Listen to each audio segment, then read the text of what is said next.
समुद्र किनारे खड़ा सोमनाथ टेम्पल सदियों से आस्था और शक्ति का प्रतीक था। लहरें जब मंदिर की दीवारों से टकराती तो ऐसा लगता जैसे प्रकृति भी भगवान शिव को प्रणाम कर रही है। लेकिन इतिहास हमेशा शांत नहीं रहता। 1706 के आसपास मुगल बादशाह औरंगजेब के शासन में एक आदेश जारी हुआ। आदेश था सोमनाथ मंदिर को फिर से नष्ट कर दिया जाए। ये सिर्फ एक इमारत पर हमला नहीं था, बल्कि लोगों की आस्था को तोड़ने की कोशिश थी। कुछ ही दिनों में सैनिकों की टुकड़ियां गुजरात की ओर बढ़ने लगी। घोड़ों की टापों से जमीन कांप रही थी और हवा में एक अजीब सा डर फैल चुका था। मंदिर के अंदर पुजारी हमेशा की तरह पूजा कर रहे थे।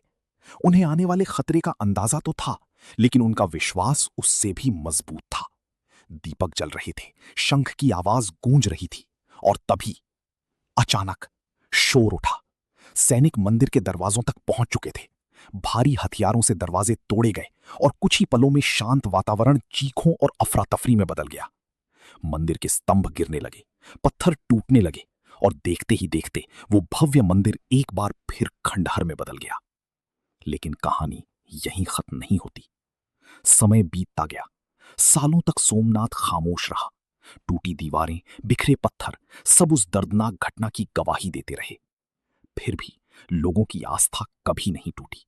वे आज भी वहां आते, प्रार्थना करते और एक दिन मंदिर के फिर से खड़े होने की उम्मीद रखते। फिर आया नया भारत, इंडिया।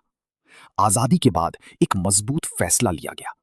इस बार मंदिर सिर्फ बनाया नहीं जाएगा, बल्कि पहले से भी ज्यादा भव्य रूप में खड़ा किया जाएगा। इस महान कार्य की शुरुआत की सरदार वल्लभ भाई पटेल ने। पत्थर फिर से जुड़े, दीवारें फिर से उठी, और धीरे धीरे सोमनाथ एक बार फिर जीवित हो गया। आज जब सूरज की पहली किरणें मंदिर पर पड़ती हैं, तो वो सिर्फ रोशनी नहीं होती, वो जीत का प्रतीक होती हैं।